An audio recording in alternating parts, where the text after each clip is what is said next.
Hello, Chris here. I wanted to show you guys what I've been working on the last little bit. It's the Minnow.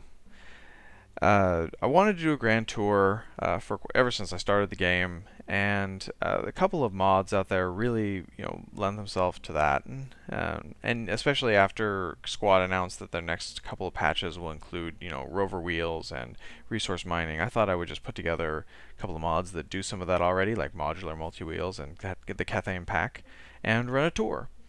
So here is the Minnow. This is going to be the orbital command ship. Holds 11 Kerbals. I have a couple of part packs as well. I have the standard part expansion pack and the B9 for that awesome cockpit. So there are docking ports on either end to accept landers or other fuel expansion or whatever I feel like doing. Right now it's 549 tons in orbit, which is a pretty big, it's a pretty big orbiter, but I figured we were going to do a grand tour, so kind of as a go big or go home kind of thing. I also have the ISA map sat, crew manifest, a couple of other ones, but no crazy, nothing too crazy. I'll load everybody up. Got Jeb and Bill in the B9.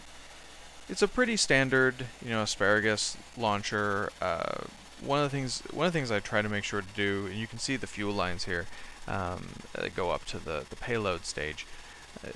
I do want to always make sure that I drain out most of the fuel from the payload. It's not a tanker launch for me, and so I want to make sure that I don't have, it's a pretty efficient vessel for trying to get everything into orbit. And since I have Kethane, I don't really need a lot of fuel. I just need to be enough fuel to get to, Moon or Minimus, I mean. And yeah, so it's nice because I can bring up these Nerva engines. It's high enough that I can get full efficiency out of them, and they don't do a lot next to these 9 mainsails, but they're helpful. So get the rest of the way through this launch. And one of the things with the Kethane pack, right now we don't have a lot in the standard game that uses a lot of energy. So these real the Gigantor solar panels and all this other stuff can really kind of seem silly. But with the Kethane pack, you do end up using a lot of power. So we have quite a few solar panels that you can see even here on this side of the vessel.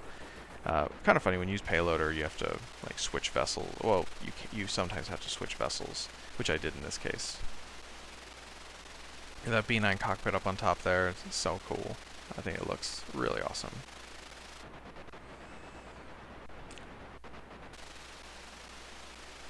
As you can see, I hardly have any fuel left by the time I finish this burn. It's really, I like doing it this way because it feels more like a real mission for me. But like I said, we have a lot of power. We have a lot of fuel containers. We should be ready for just about anything. And in the next couple of videos, I'll be launching up the landers, and I hope you guys will join me for those videos too. Have a good day. Thanks.